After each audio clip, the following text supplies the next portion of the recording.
নমস্কার বন্ধুরা, happy with Gopa kitchen cooking এ জানাই তোমাদের সকলকে স্বাগত। আজকে আমি তোমাদের সাথে শেয়ার করব সাবেকিয়ানা পদ্ধতিতে ইলিশ মাছের মাথা দিয়ে পুঁইশাক চচ্চড়ি। রেসিপিটা হয়তো অনেকেই জানো, যারা জানো না তাদের জন্য আমি আজকে এই রেসিপিটা করে দেখাচ্ছি। পুঁইশাকের চচ্চড়ি ইলিশ মাছের মাথা দিয়ে বানানোর জন্য এখানে আমি নিয়েছি দুটো ইলিশ মাছের মাথা, নিয়েছি কিছুটা কুমড়ো ডুমো ডুমো করে কেটে নিয়েছি বেগুন, আলু আর পুঁইশাকের ডাঁটা আলাদা করে কেটে নিয়েছি, পুঁইশাকের পাতাগুলো আলাদা রেখেছি আর নিয়েছি কিছুটা কাঁঠালের দানা।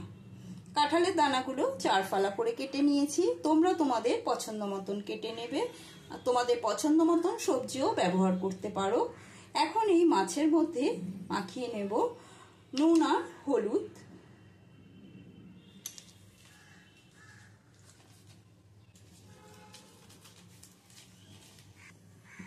কড়াইয়ের মধ্যে দিয়ে দিচ্ছি বেশ অনেকটা পরিমাণে সর্ষের তেল। আমি একবারেই সর্ষের তেল দিয়ে দেবো, এরপরে আর সর্ষের তেল দেবো না, সেই জন্য একবারেই বেশি করে আমি সর্ষের তেল দিয়ে সর্ষের তেলটা গরম করে নিই। সর্ষের তেলটা ভালো করে গরম করে নিয়েছি। এবারে এই তেলের মধ্যে দিয়ে দিচ্ছি ইলিশ মাছের মাথাগুলো।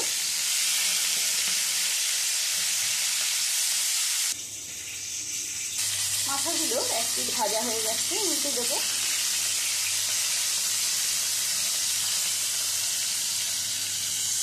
এপিট ওপিট করে মাছের মাথাগুলোকে একটু ভালো করে ভেজে নেব। মাছের মাথাগুলো ভালো করে ভেজে নিয়েছি, এবারে তুলে নিচ্ছি।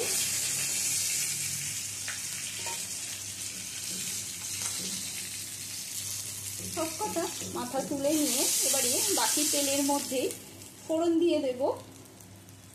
দিয়ে দিচ্ছি 5 ফোড়ন, দিয়ে দেবো 2টো শুকনো লঙ্কা আর দিচ্ছি 2টো তেজপাতা। ফোড়নের থেকে সুন্দর গন্ধ বেরোলে এর মধ্যে এক এক করে দিয়ে দেব। প্রথমেই দিয়ে দিচ্ছি আলুর টুকরোগুলো। এই আলু ভাজার মধ্যে আমি ভেজে নেব কাঁঠালের দানাটাও। দিয়ে দেব সামান্য লবণ। কাঁঠালের দানা আর আলুটা ভাজা হয়ে যাবার পরে এর মধ্যে দিয়ে দিচ্ছি কেটে নেওয়া কুমড়ো। কুমড়োটা দিয়েও ভালো করে একটু নেড়ে ছেড়ে নিচ্ছি। কুমড়োটা দিয়েও একটু ভাজা ভাজা করে নেওয়ার পরে এবারে এর মধ্যে দিয়ে দিচ্ছি কেটে নেওয়া পুঁইশাকের ডাঁটাটা। পুঁইশাকের ডাঁটগুলো আগে কেটে একটু ভেজে নিতে হয়, তাহলে পুঁইশাক আর বেশি লোদ লোদ লাগে না। আর শাকটা দিয়ে দিলে শাকটা বেশি আগেই সেদ্ধ হয়ে যাবে, সেজন্য কুমড়ো এই পুঁইশাকের শাকটা পরে দেবে। সবজিগুলো সব ভাজা চাপিয়ে এবারে মিক্সার জারের মধ্যে একটা ততক্ষণে মশলা বানিয়ে নিচ্ছি। এখানে নিয়েছি 1/2 চামচ পোস্ত আর 1/2 চামচ নিয়েছি সর্ষের গুঁড়ো। তোমরা চাইলে গোটা সর্ষে ব্যবহার করতে পারো। এখন এই সর্ষের দানাটার জন্য মিক্সিতে একটু শুকনো ঘুরিয়ে নেব। পোস্তর দানা মিক্সার জারে ঘুরিয়ে নিয়েছি। ঘুরিয়ে নেওয়ার পরে দেখো কি সুন্দর গুঁড়ো হয়ে গেছে। এবারে এর মধ্যে আমি দিয়ে দিচ্ছি 5টা কাঁচা লঙ্কা। ঝালটা নিজেদের পরিমাণ বুঝে ব্যবহার করবে।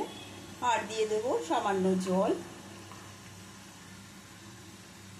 জল দিয়ে একটা পেস্ট বানিয়ে নেব। সর্ষে পোস্ত আর কাঁচা লঙ্কার পেস্ট হয়ে গেছে। সবজিগুলো মোটামুটি একটু ভাজা হয়ে এলে এবারে এর মধ্যে দিয়ে দিচ্ছি কেটে নেওয়া বেগুনটা। বেগুনটা দিয়ে একটু নেড়ে ছেড়ে নেব। এখন এর মধ্যে দিয়ে দিচ্ছি 1/2 চামচ হলুদ গুঁড়ো। দিয়ে দেব স্বাদ অনুসারে লবণ।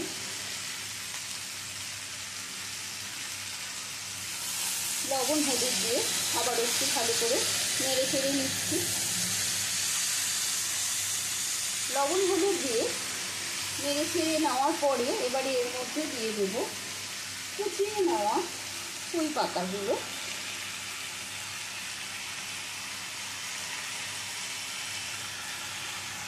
পুঁইয়ের পাতাটা দিয়ে আমি আর এখন নাড়বো না।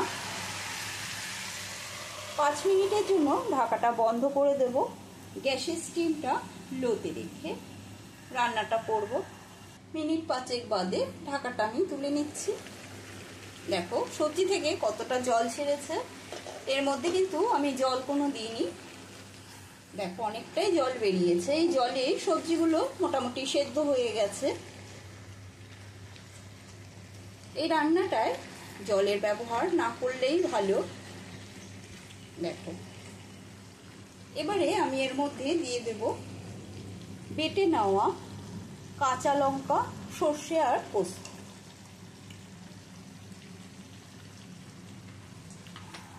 এটা দিয়েও একটু মিশিয়ে নিচ্ছি। যারা নতুন বন্ধু এখনো আমার চ্যানেলটা সাবস্ক্রাইব করে নাওনি, তোমাদের কাছে অনুরোধ রইল তোমরা খুব তাড়াতাড়ি আমার চ্যানেলটা সাবস্ক্রাইব করে নিও। পাশে থাকা বেল আইকনটা প্রেস করে দেবে যাতে আমার রান্নার নিত্য নতুন নোটিফিকেশনগুলো সবার আগে তোমাদের কাছে পৌঁছে যায়। ভালো করে সর্ষে, পোস্ত, কাঁচা লঙ্কাটা মিশিয়ে নিলাম। এবারে এর মধ্যে আমি দিয়ে দেব ভেজে রাখা মাছের মাথাগুলো। মাছের মাথাটা আমি ভেঙে দেব না, যেহেতু ইলিশ মাছের মাথা একটু ভেঙে দিলে কাটা কাটা হয়ে যাবে, সেই জন্য এরকম আস্তে আস্তেই আমি দিয়ে দিলাম। আবারও কিছুক্ষণের জন্য ঢাকা বন্ধ করে দিলাম। ঢাকাটা আবারও তুলে নিচ্ছি। এবারে এর মধ্যে দিয়ে দিচ্ছি কিছুটা চিনি। এখানে আমি ব্রাউন সুগার ব্যবহার করছি। তোমরা তোমাদের কাছে যা চিনি থাকবে সেই চিনি ব্যবহার করবে। আর যদি চিনি পছন্দ না হয় তাহলে না দিলেও চলবে। তবে পুঁই শাকে একটু চিনি দিলে খেতে বেশ ভালো লাগে, সেই জন্যই আমি একটু পুঁই শাকে চিনি ব্যবহার করি। তোমাদের পছন্দ মতন তোমরা রান্নাটা করে নেবে। একটু নেড়ে চেড়ে নিচ্ছি। এই জলটা আর একটু শুকনো পর্যন্ত গ্যাসের স্টিমটা লো টু মিডিয়ামে রেখে দেব। জলটা মোটামুটি অনেকটাই শুকিয়ে গেছে। এই রান্নাটা আমার মায়ের থেকে শেখা। এই রান্নাটা গরম গরম ভাতের সাথে অপূর্ব লাগে। এবারে এর উপর দিয়ে আমি দিয়ে দেব সামান্য কাঁচা সর্ষের তেল। যেহেতু এর মধ্যে আমি সর্ষে ব্যবহার করেছি, সেই জন্য একটু কাঁচা সর্ষের তেল দিলে রান্নার স্বাদটা আরও বেড়ে যায়। এবারে গ্যাসটা আমি বন্ধ করে দেব। আরও 2-3 মিনিটের জন্য স্ট্যান্ডিং টাইমে রেখে দিলাম। আজকের মতো ইলিশ মাছের মাথা দিয়ে পুঁই শাকের চচ্চড়ি রেসিপিটা কমপ্লিট। আশা করি রেসিপিটা তোমাদের সকলের ভালো লেগেছে। ভালো লাগলে একটু লাইক, কমেন্ট দিয়ে আমার সঙ্গে বন্ধুত্ব করে নেবে।